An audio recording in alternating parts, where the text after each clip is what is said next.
Does Tennessee have a Polynesian pipeline? First, is it okay for us to say Polynesian pipeline? Alliteration aside, we're singling out an ethnicity. Is that okay? We wouldn't say a Caucasian channel. Can we say Polynesian pipeline? I think look, I think it's okay. And I'm saying this as a white guy. I'm trying to be friendly here. I think it's okay. Because, okay, put it this way.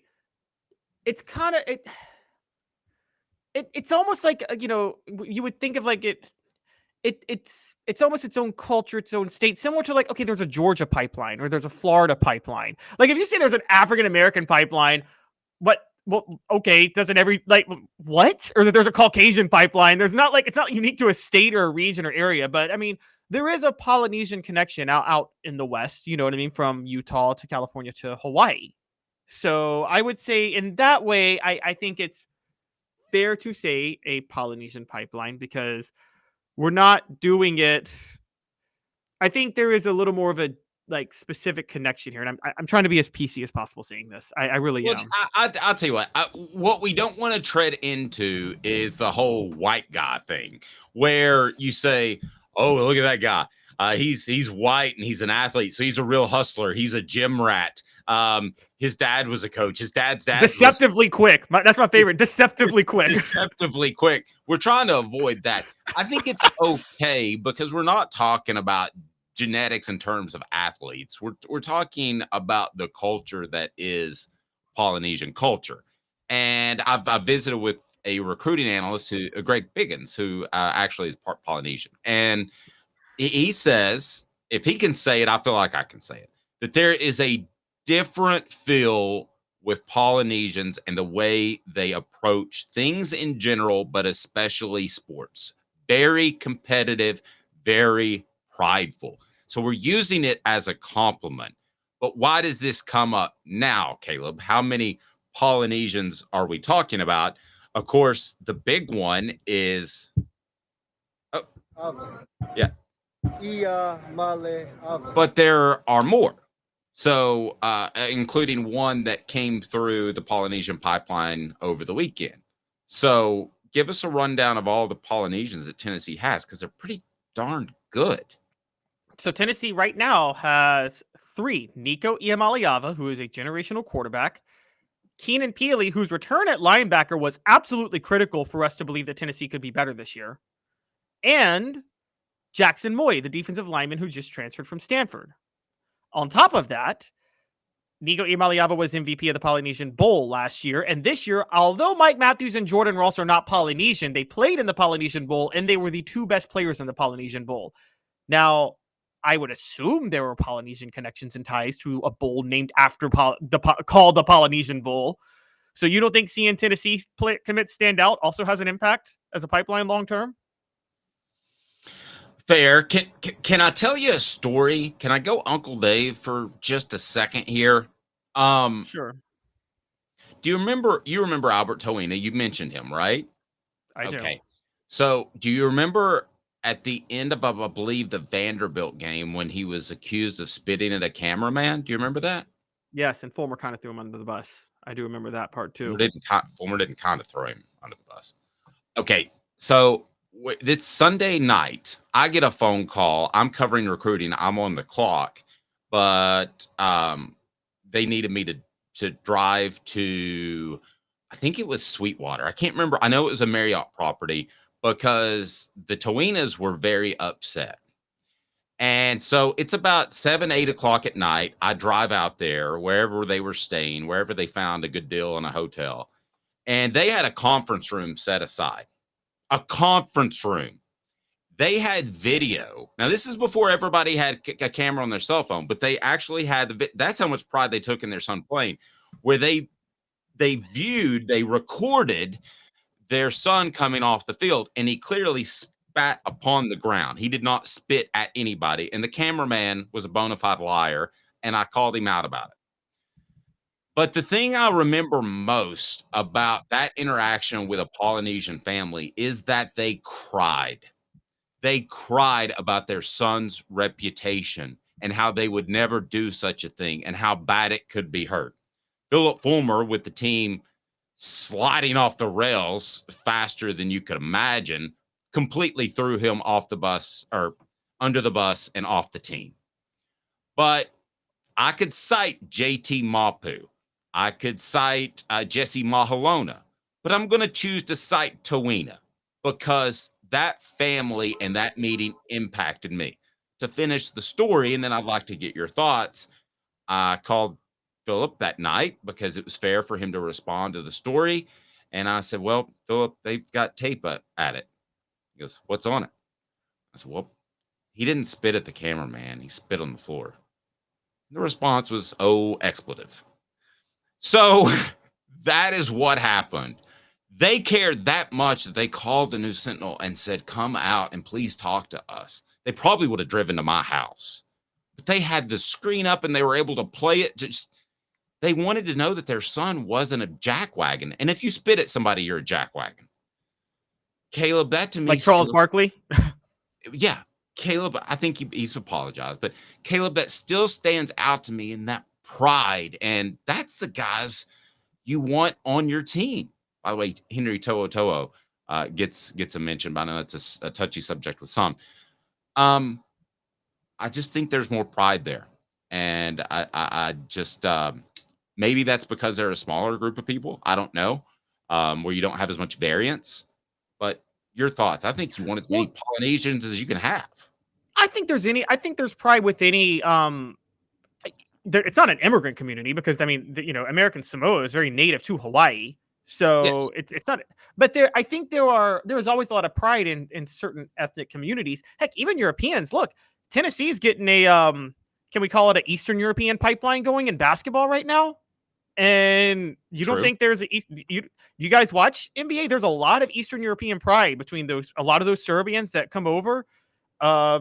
They take a lot of pride. One, they love that a lot of the NBA players think that they're soft and they're like, we're not scared of, there's nothing America could throw at us that's scarier than where we came from. So, and they'll tell you that up front, the Tony Kukocs and the Nikola Jokic's of the world. And so I think any ethnic group that is kind of tight knit, identified with the region specifically, is going to take a lot of pride in certain things. And this is just me judging from the outside. I mean, I have to be fair here. But like anything, it's a case by case basis. I mean, some of them can be ultra sheltered and fall in love with fake online girlfriend. That's true. Now, the Henry To'o comes up on the message board. And Travis said something that he thinks he might have been a spy.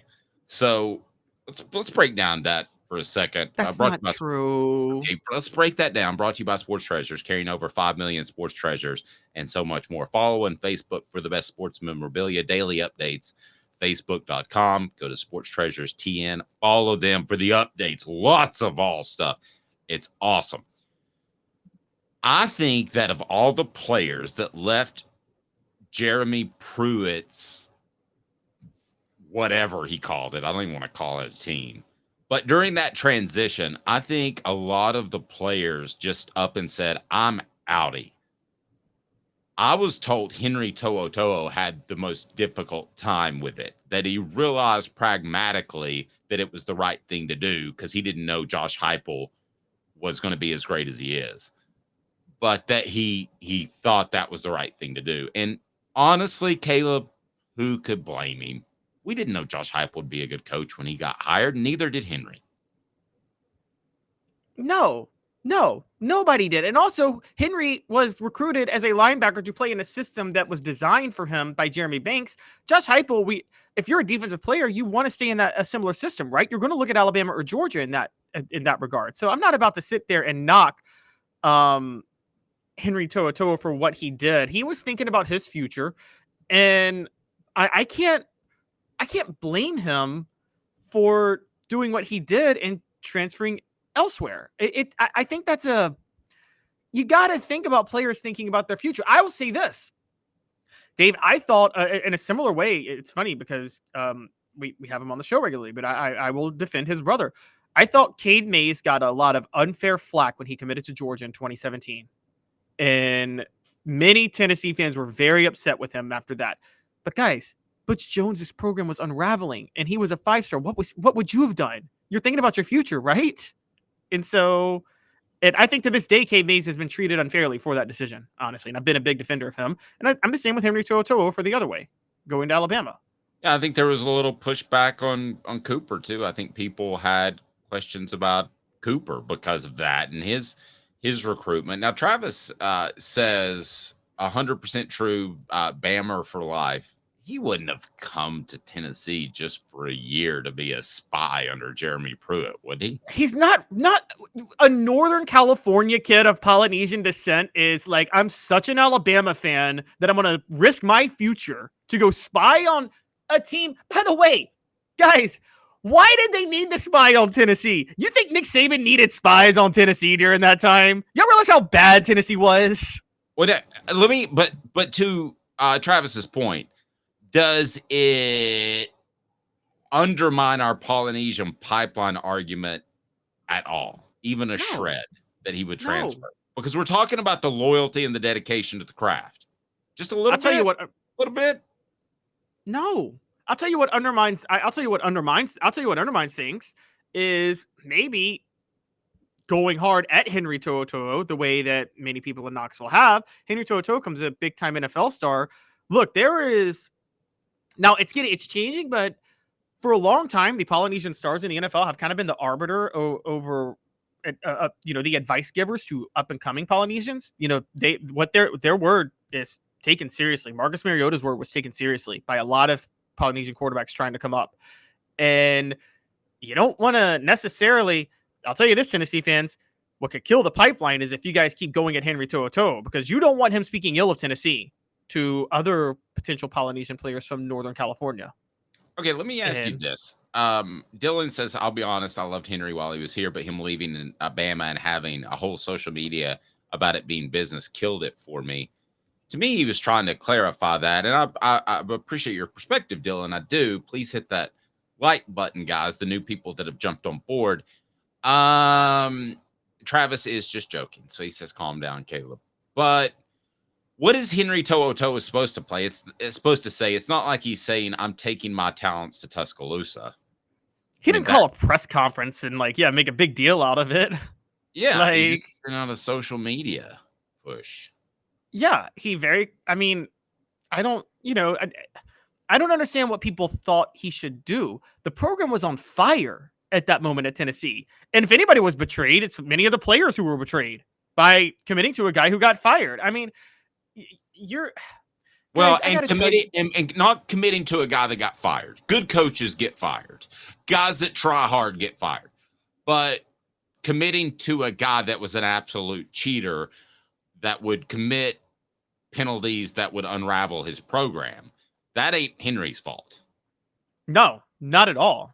And so he had to think, how in the world did Jeremy Pruitt even fool these people? I've talked to him, and I just absolutely don't understand how he recruited even as well as he did. Well, he connects with players. When Mark Richt got fired in 2015, Jeremy Banks loved him. That's why he tried to punch in a hooker. When Rick got fired in 2015, all the defensive players were begging Kirby Smart to keep Jeremy Pruitt on board. And it's funny because Jeremy Pruitt gets really mad. There are certain coaches, and you probably know coaches like this, Dave, right? That they can be verbally abusive to their players, but the players still love them like fathers almost. And yes. I think Jeremy Pruitt has that, where he can. I think look, I'll say it. I don't think he's the brightest in the bulb in the box, but I think Ed Orgeron has that. I've seen Ed Orgeron. He's verbally abusive in practice, isn't he? And verbally, I think there are three different levels. I think there's the softer, loving coach. I think there's the guy in the middle who is tough. Okay, the difference is I can call you a jackwagon. The rule is I can say you're acting like a jackwagon, but I can't call you a jackwagon. Or a worse word. Yeah. That's kind of the rule. And you don't I don't think personally you should use GD or the F word around young kids. That's just me personally. But again, that's not necessarily what's pragmatic. That's just my thoughts. So I think Orgeron and Pruitt were somewhere in the middle. They knew what they could say and how to lose a player if they said the wrong thing. But here's the thing. If Orgeron or Pruitt said it, the player would respond. If Butch Jones said it, the player would consider it verbal abuse because they didn't respect Butch Jones. Is that fair to say? Right, because of things he did behind the scenes, and he was that third level that would call you a jackwagon, say you are I'm using jackwagon, but I'm talking about other words. He would call people names. That is the big difference. Yeah, and, no, I can see that. Yeah. Again, Caleb, it's like when you and I are working together. If you say, "Darn it, Dave, I thought you were going to get that to me there," it's it's way different than saying, "Oh, darn it, Dave, why are you acting so stupid?" I mean, there's just a way to phrase things that sound less attacking. And you're in the moment of a 2-hour practice. It doesn't need to carry on into the locker room.